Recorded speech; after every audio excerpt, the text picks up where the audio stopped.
mas em todo caso, a inteligência por inteiro se adapta momentaneamente à personalidade sugerida. É uma sugestão, não é inteligência. Ele está falando de uma sugestão, ela está sugestionada ao que disse o hipnotizador. Não é que ela está demonstrando, é, demonstrando qualidades de um outro ser, que é o que acontece no fenômeno mediúnico. A inteligência, os conhecimentos de um outro ser, que é o que ocorre no fenômeno mediúnico. E, e aí é questão de hipnotismo, estou falando de hipnotismo.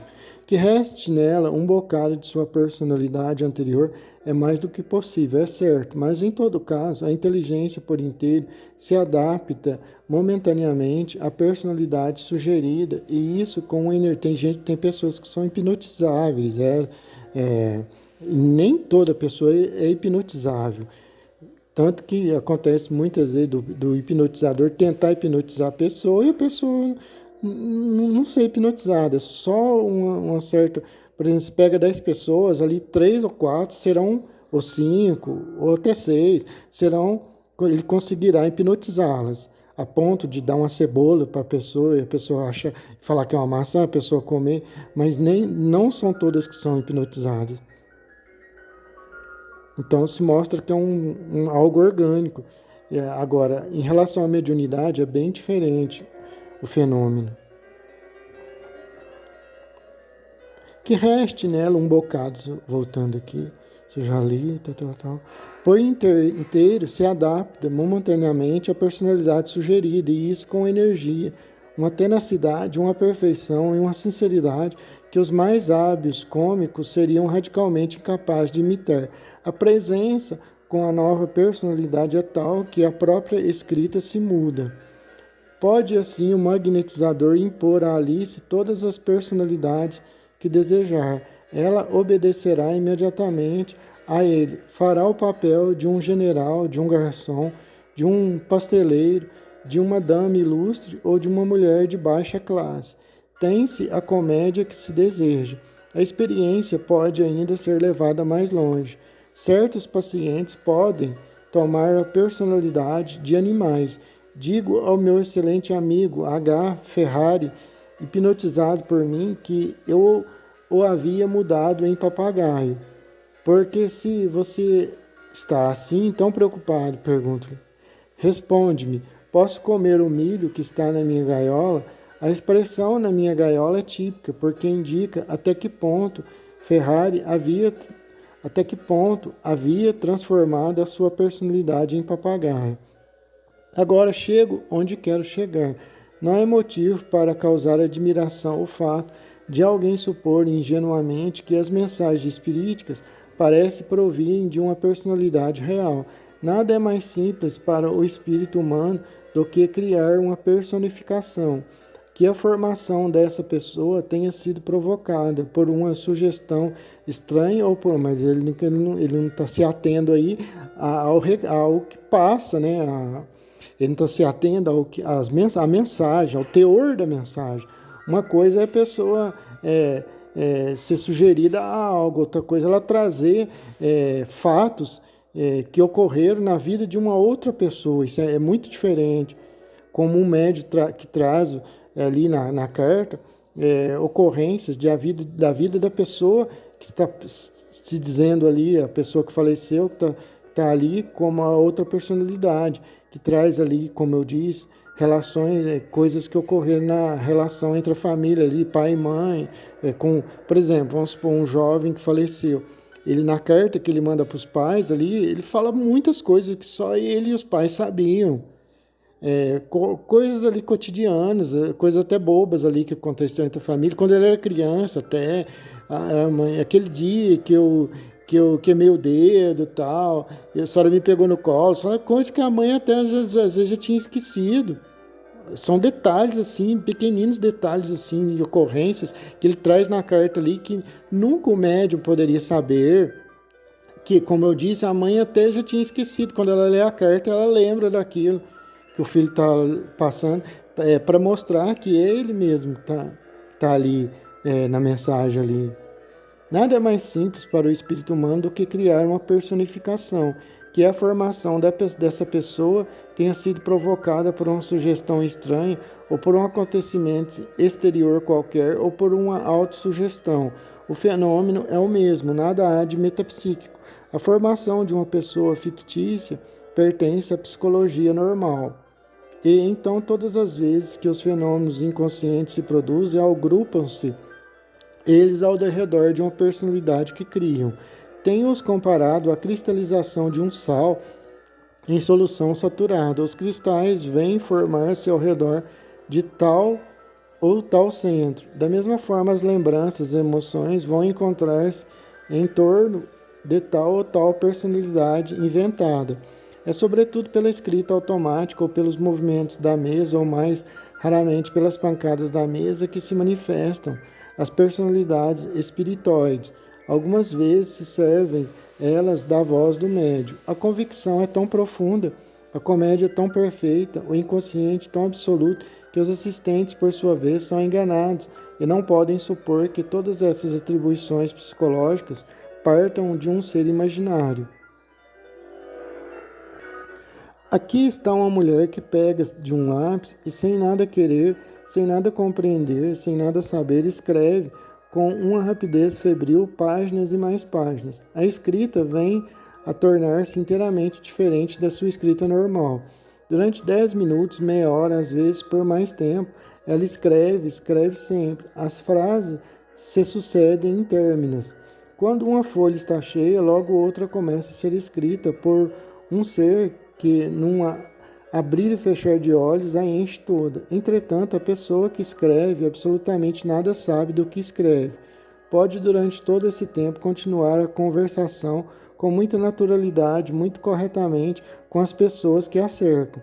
Tudo se passa como se sua personalidade desaparecesse para dar lugar a outra que lhe tomasse a mão para escrever. A mulher então exclama com muito boa fé: "Não sou eu." Os assistentes acompanham-no com a mesma dose de boa fé. Não é ela. A escrita, por pequena que tenha sido, é sempre, no decorrer dos demais dias, coerente na sua grafia, no seu estilo, nas suas ideias, porque em geral é extremamente coerente mesmo. Por muito pouco hábil que seja a imitação do estilo dessa ou daquela personagem evocada, cada um dos assistentes está convencido, profundamente convencido, de que a personagem ou espírito interveio, escrevendo e inteirando-nos de suas vontades. Mas, na verdade, não se pode admitir aí nenhuma personalidade, tanto que, se digo a Alice: "Eis o que você é, um velho general", ela começa a falar como um velho general. Que da personalidade anterior, normal, reste uma consciência precisa ou vaga ou nula, em nenhum caso a realidade da intrusão de uma personalidade estranha é aceitável. E isso é tão verdadeiro para os médios como para os sonâmbulos. Somente em vez de ser, como nos sonâmbulos, uma personalidade que foi trazida por sugestão, é nos médiuns uma personalidade que foi pela autossugestão criada com todas as suas porções. Mas isso pouco importa. A personalidade que chega é fictícia, arbitrária, não tem mais realidade exterior do que as crianças dos poetas. A Esmeralda ou Carme, Fígaro ou Dom João. Darei alguns exemplos dessa escrita automática, quando não para mostrar a grande inverossimilhança dos escritos das personalidades que pretendem voltar. Vós me desdenhais e me esqueceis nos lufas do vosso mundo. Obrigais-me a estar presente quando solicito uma simples reunião de família. Deixai-me tal como numa máquina pneumática. Não posso caminhar para o desconhecido, para o vazio das coisas. Molière. Veneza, que tantos autores célebres cantaram, Veneza florescente, que resta dos seus palácios suntuosos de sua glória. A glória de Veneza já não existe. Mataram-na os vícios dos seus dignatários arrogantes. Ó sublimes ensinamentos de Jesus, que fizeram de vós? Tudo desapareceu. A cruz lançou uma sombra funesta, porque os fantasmas interceptaram os seus raios. Pitágoras. A vida planetária serve para pôr em prática as resoluções tomadas no estado errático, isto é, durante a vida sideral. Nesta última, os cuidados do corpo, não estando mais lá para forçar o espírito a agir, a vida não poderia ser senão contemplativa. Rousseau. Que tristes tempos, que tristes dias, como a minha alma está entristecida, como pude cair tão baixo? Porque não posso esquecer, porque fulgores diante dos meus olhos e logo depois trevas, e o vago sentimento de um passado que sinto ser cruel e não poder reconstituir. Ó grito de terror, sangue que corre, fumegante ainda, Fouquier.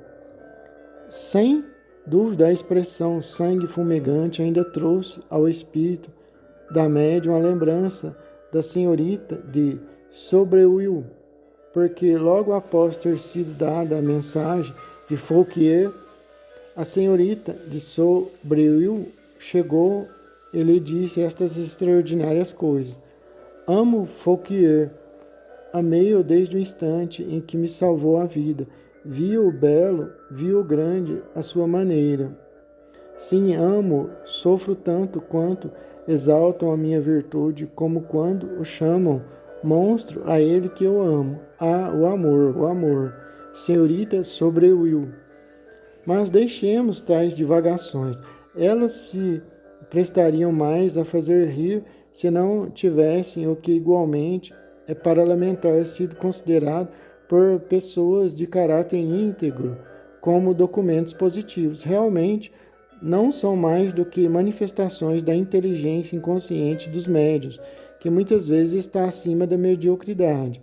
Há, evidentemente, exceções na pobreza filosófica das comunicações espiríticas. O senhor Carmelo Samonal, tendo perguntado a um espírito a razão por que nada lhe dizia a respeito do além-túmulo, obteve imediatamente, por meio de pancadas, esta resposta simbólica, na verdade, asaz formosa. Porém, as mais notáveis exceções estão ditadas a Victor Hugo, que cria no Espiritismo. Julius Boyce, numa interessante obra, dá-nos pormenores curiosos a respeito de Victor Hugo, o espírita. Foi convertido pela senhora Emily de Girardin, em Jersey, no dia 16 de setembro de 1853. Na primeira sessão, pergunta Vaqueria: em que palavra estou pensando? Responde-lhe a mesa: você está pensando na palavra sofrimento. Não, era amor a palavra, resposta ingênua e precipitada. Victor Hugo, nas sessões ulteriores, não tomava parte na mesa. O médio era Charles Hugo, que não conhecia a língua inglesa. Um cidadão inglês invocou Lord Byron, que lhe respondeu na língua materna. Respostas extravagantes, apocalípticas, são atribuídas a Ezequiel, ao Leão de Andrócles, no manuscrito à margem a esta assombrosa frase de Victor Hugo. Os livros ditados pela mesa ao meu filho Charles contêm uma resposta do Leão de Andróclo. Cada um dos versos é em si admirável, mas há uma relevante incoerência no seu desenvolvimento. Eis aí como se exprime Ésquilo. Eu pulei aqui algumas partes porque tem tem uns poemas aqui, alguns escritos aqui em francês. O Leão de Andrócles era mais poeta do que o Victor Hugo de Helen Smith. De mais a mais, a sombra do sepulcro se exprimia também em prosa, uma prosa igualmente magnífica, como Victor Hugo lhe havia reprochado o uso das expressões simbólicas. Respondeu-lhe a sombra: imprudente, diz você, a sombra do sepulcro não fala a linguagem humana e lança mão, para dizer a verdade, de imagens bíblicas, de palavras, de metáforas, mentiras. A sombra do sepulcro não é um disfarce, sou a realidade. Venho até você para falar-lhe de acordo com seu jargão, em consequência do qual as coisas sublimes se limitam a tão pouco. Sois todos de entendimento reduzido a ter determinadas proporções. A palavra é a corrente do espírito, e a imagem é a golinha do pensamento. O vosso ideal é a gargalheira da alma. O que vos parece sublime não passa de enxovia. O vosso céu é o teto de uma cava. A vossa linguagem nada mais é do que um murmúrio captado num dicionário. Mas a minha linguagem é a imensidade, é o oceano, é o furacão. A minha biblioteca é composta de milhares de estrelas, milhões de planetas, milhões de constelações. Se você deseja que eu lhe fale a minha linguagem, suba até o monte Sinai e você então me entenderá nos fulgores de lá. Desça ao túmulo e sentirá a minha clemência. Como a hipótese é verossímil, não há dúvida de que o inconsciente de Charles Hugo provocou as mensagens em prosa e verso. Ele, o seu inconsciente, aprendeu o gênio do mestre. Há outros casos interessantes para os quais também é necessário supor uma intervenção exclusivamente humana. Hermans do Fox, moço de 14 anos, apresentou uma Vie de Joana d'Arc, ditada pela própria Joana d'Arc, e as contenções de Luís XV.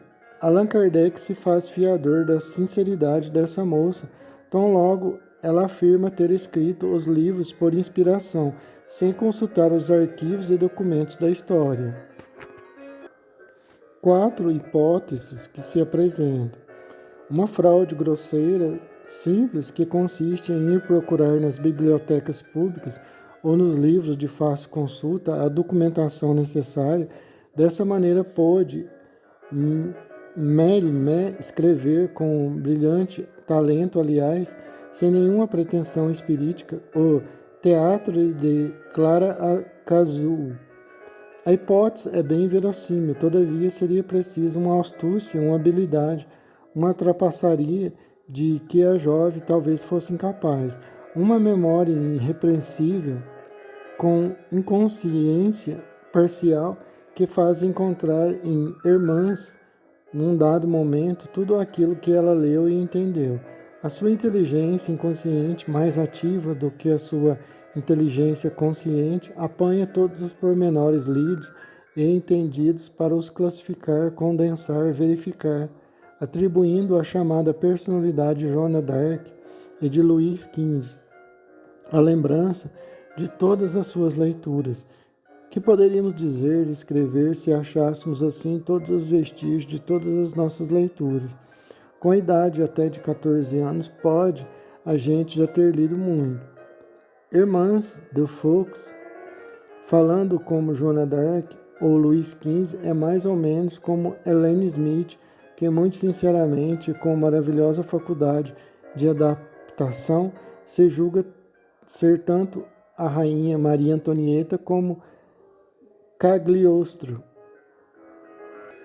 É esta hipótese que admito como quase tão verdadeira como a primeira, ainda que, a rigor, uma terceira hipótese seja aceitável. Por noções criptestésicas, Hermans, que é médio, sensitiva, conhece os fatos, os nomes, as datas, os acontecimentos que os seus sentidos normais não lhe puderam dar a conhecer. Então, esses conhecimentos, de ordem metapsíquica, se agrupam ao redor da personalidade que a autossugestão criou. Antes de admitir essa aventurosa hipótese, conviria o que, passado já meio século, é impossível saber exatamente até que ponto chegou as leituras da jovem Hermans. É Luís XV e Joana d'Arc, cujas lembranças o mundo ainda guarda, que escreveram pela mão de Hermans. Aí está uma hipótese espantosamente absurda, e isto não deve ser questão pacífica antes de primeiramente não ter sido demonstrada a impossibilidade das 3 primeiras suposições. Se insisto no caso de Hermans do Fox, é porque ele se aplica exatamente a todos os casos de escrita automática invocados na identificação das pessoas falecidas. Bersot conta que em 1853 se publicou em Guadalupe Joanita, novela ditada por uma cadeira, acompanhada de um provérbio e de outras inépcias análogas do mesmo autor. A história de Charles Dickens, ditando depois de sua morte o fim de seu romance The Mystery of Winding Druid, é ainda mais notável. Em 1872, um jovem operário sapateiro de profissão por nome James, de educação escolar quase nula, descobriu possuir aptidões mediúnicas para a escrita automática. Em outubro de 1872, Dickens, que acabara de falecer, manifestou o desejo de terminar um romance que havia começado e que, por motivo de sua morte, não pudera terminar. James meteu ombros ao trabalho, isto é, à escrita. Sob a direção de Dickens, terminou o livro, que veio a ser volumoso, considerado por certos críticos como coisa digna da pena de Dickens. Sou incompetente para apreciar o fenômeno, bem como para verificar a semelhança das escritas, o emprego do dialeto de Londres em lugar das expressões americanas e o conhecimento da topografia daquela cidade, mas todos nós sabemos que os pastichos são de feitura fácil. Ver o livro à la Mamiere, por Miller e por Rebouças, assim, mesmo que o pastiche fosse mais perfeito, não iria eu concluir daí que a alma de Dick tivesse invertido. Admitamos até que a boa-fé de James fosse reconhecida, que a incapacidade da inteligência normal para criar esse pastiche genial fosse claramente provada. Mesmo assim, veria no caso outra coisa, mas não a sobrevivência de Dickens. Quaisquer, assim é fácil, negar por negar, né? Está negando tudo, nega tudo, né? Que não vem de acordo com o que ele quer, né? Que ele queria, ele nega tudo. Não é o espírito, não é assim. Negar por negar é fácil. Tem que mostrar por que não pode ser espírito com uma argumentação sólida e boa, né? Quaisquer suposições parecem serem preferíveis à admissão dessa hipótese ingênua e simples, mas terrivelmente verossímil, e para mim inadmissível, isto é, que Charles Dickens tenha voltado do outro mundo para mover os músculos braquiais de James.